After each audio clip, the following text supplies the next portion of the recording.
Welcome to this session on interfacing. Any microprocessor application requires data to be transferred between the microprocessor and external circuitry. In this session, we shall cover how to interface an input-output device with the microprocessor. We shall discuss in detail the process of data output to 7-segment displays and data input from matrix keypads. As you know, the 8085 microprocessor provides a 16-bit address bus, an 8-bit data bus, and a few control signals. The primary control signals used for interfacing are the read, write, and IO/M, which are available on the microprocessor hardware pins. These three signals are usually decoded to generate the IO read, IO write, memory read, and memory write signals. The 8085 microprocessor is capable of addressing 64 kilobytes of memory and 256 IO ports.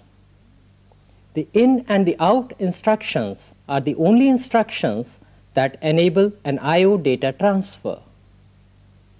Let us look at the block diagram of an input interface. Usually, an 8-bit tri-state buffer is used as an input port. When this buffer is enabled, data is transferred from the input peripheral to the microprocessor data bus. When disabled, it tri-states, which frees the data bus for other devices to do data transfers. How do you generate this port-enabled signal? You first have to decode the intended address from the lower 8 bits of the address bus. This is the same address that you would use in the in instruction when you want the microprocessor to read data from this port. This device address is passed with the IO read signal, which is generated upon execution of the in instruction. As both these signals are usually active low, inverters have to be used for proper ANDing. The NAND is used to generate the final port-enabled signal, which is also active low. Let us probe the device select and the IO read signals on an oscilloscope. We are executing an in from port 0 in a continuous loop. You can see the signals on the screen. This is the active low device select signal, which is decoded from the address decoder.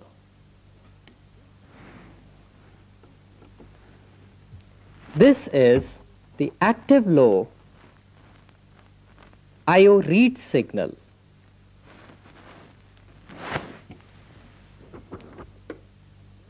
The actual data transfer occurs at this rising edge. The port propagation delays are of the order of a few tenths of nanoseconds and are insignificant here, where the excess time is of the order of a microsecond. Let us look at the block diagram of an output interface. An 8-bit latch is usually used as an output port. The latch output is connected to the peripheral and the input is connected to the data bus. The device address is decoded from the lower 8 bits of the address bus. The IO write signal is used here for ANDing the device address. The port latch enable signal here is also active low for the positive edge triggered D flip-flops. Let us probe the device address and the IO write signals. We are executing an out from port 03 in a continuous loop. This is the active low device address signal, which is decoded from the address decoder. This active low signal is the I/O write signal. The actual data transfer occurs at this rising edge.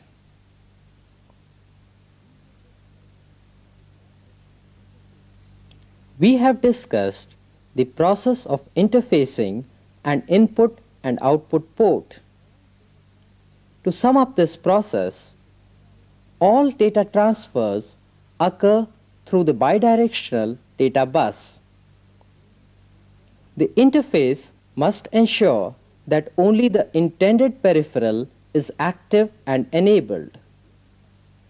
It must also ensure that the data transfer with each peripheral should not interfere with other peripherals connected to the data bus. The design of device selection logic can vary depending upon how many I/O devices are required in the system.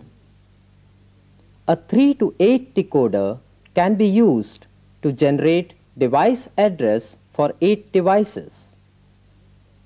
Here, the lower 3 bits are connected to the A, B, C inputs of the decoder. The decoder has 3 enable pins. G1 is active high enable, and G1B and G2B are active low enable. A3 and A4 of the address bus are connected to G1B and G2B. A5, A6 and A7 are inverted and ANDed to generate a high when all 3 of them are low. The Y0 to Y7 outputs of the decoder are active low for the port address 0 to 07. This is because the lower 3 bits A0 to A2 are decoded only when A3 to A7 are all low. This scheme of device address decoding, where unique addresses are assigned to ports by decoding all 8 address lines, is called absolute addressing. These output device addresses are to be ANDed with the I/O read or I/O write signals to generate the port enabled signals. Let us look at a simplified scheme using the 3 to 8 decoder to generate the final port enabled signals. Here, A0 to A2 are connected to the A, B, C inputs of the decoder. I/O read and A3 are connected to the G1B and G2B inputs. The G1 enable pin is always high. The address here is decoded using the A0 to A3 lower nibble, and the ANDing is done with the I/O read or I/O write to generate the required port enabled signals for port 0 to 7 at the Y0 to Y7 outputs. As the upper nibble A4 to A7 is not used for address decoding, the decoder would be enabled for all 0 to F values of the higher nibble. The ports would be enabled for 10 to 17, 20 to 27 and so on up to F0 to F7. This multiple addressing form of decoding is called linear addressing. When you use linear addressing, you must take extra care to ensure that more than one ports are not selected simultaneously. Let us exhaustively generate 64 port-enabled pulses using 9 3 to 8 decoders. Outputs of 8 3 to 8 decoders numbered 1 to 8 are used for generating these port-enabled signals. The lower 3 bits of the address bus A0 to A2 are connected to the A, B, C inputs of these decoders. One of the enabling inputs common to these decoders is the I/O read signal. The individual enabled signals are generated from the 3 to 8 decoder numbered 9. The address lines A3 to A7 are connected to the input and enable pins of this decoder. Here, decoder 1 is enabled through Y0 of the decoder 9 for the address range 0 to 07. The decoders 2 to 7 are enabled in subsequent blocks of 8 port addresses. The 8th decoder is enabled for the address range 38 to 3F hex. In real-world applications, 7-segment LED displays are used to display information from the microprocessor. The 7 segments A to G with the font arrangement is like this. These displays are of two types, common anode and common cathode. The common anode is connected to plus 5 volts. The LED segments are connected through current limiting resistors to an output port, usually an 8-bit latch.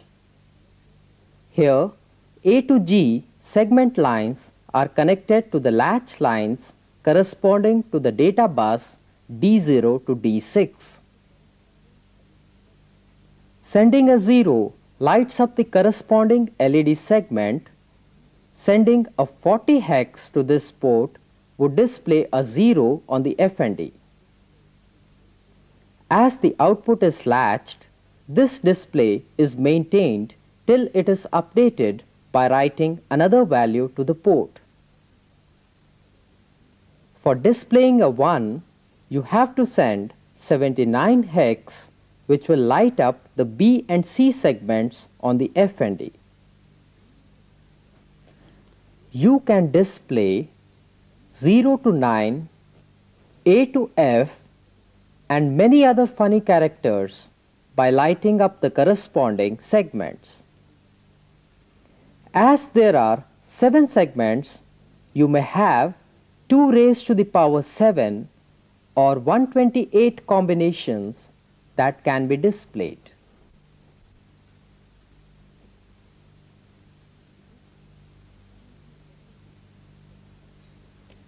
To display 1 or 2 FNDs, it is practical to use this approach where each digit has its own port.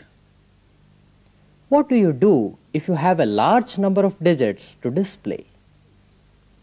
We use a technique called multiplex display. Here, each digit is turned on in succession. Here, digit 1 is turned on. Here, digit 2 is turned on.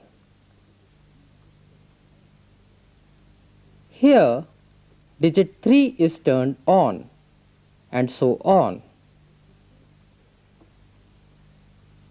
Digit 1 is refreshed here. Digit 2 is refreshed here, and so on.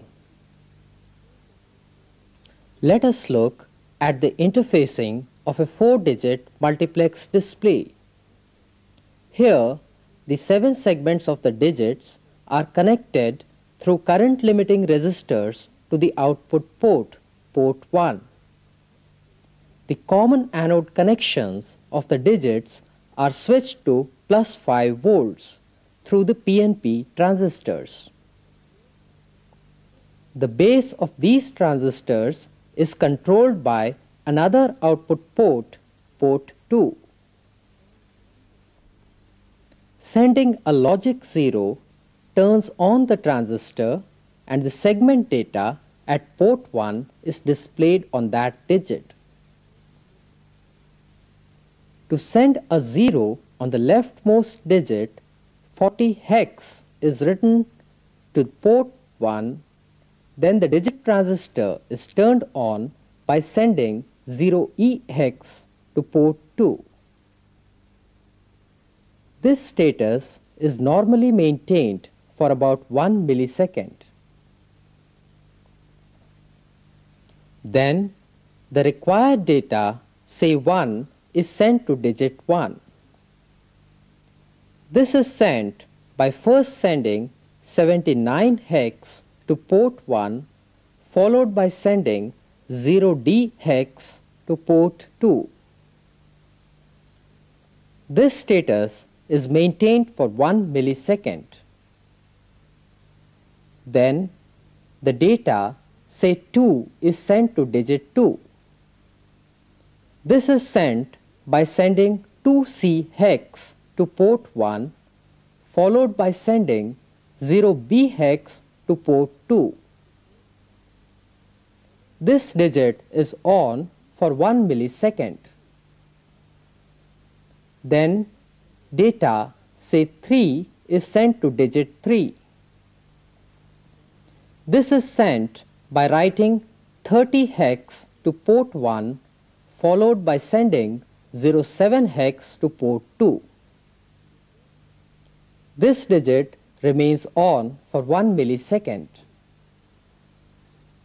This process is repeated and goes on continuously for all the digits.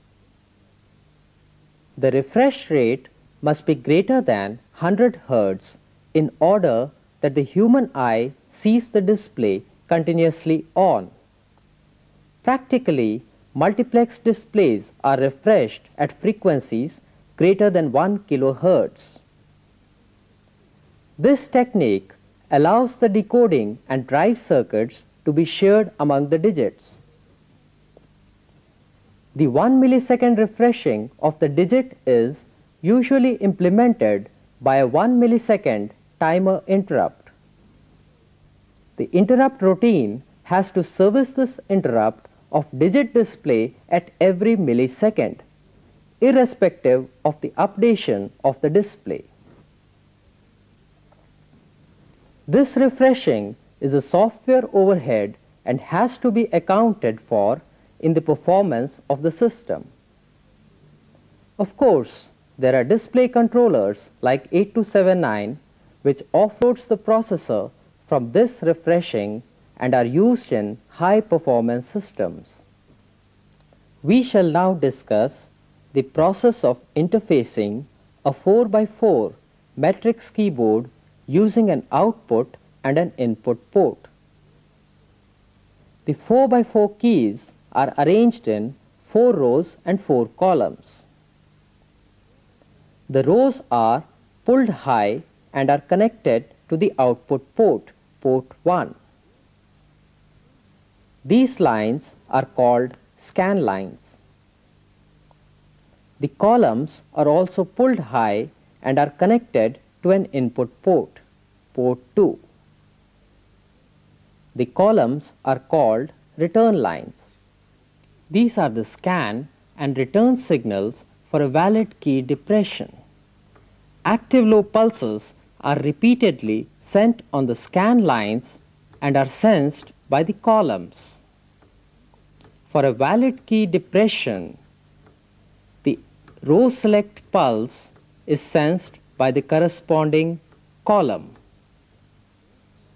In addition to repeatedly scan the matrix keypad, the scan algorithm should provide for 1. Debouncing, 2. A single key being operated several times, 3. A single key pressed and held for a long period of time. The software overhead in scanning the keyboard can be traded off by using hardware keyboard controllers, which interrupt the processor whenever a valid key press is detected. Any instruction that references memory can also transfer data between I/O device and the microprocessor if the I/O device is assigned to the memory address space rather than the I/O address space. In this case, the I/O port is simply treated as a memory location. Let us compare I/O mapped I/O and memory mapped I/O. The device address in I/O mapped I/O is decoded for lower 8 bits of the address bus. In memory mapped I/O, generating unique address would be expensive because they would have to be decoded from 16 address lines. The control signals for I/O mapped I/O are I/O read and I/O write, whereas for memory mapped I/O, they are memory read and memory write. A very wide choice of instructions can be used for the memory mapped I/O, which is limited to in and out only in I/O mapped I/O. In this session, we have discussed the process of interfacing I/O devices with the microprocessor. We have also covered the process of interfacing 7-segment displays and matrix keypads. In the subsequent session, we shall discuss memory interfacing and analog interfacing. With this, we end up this session.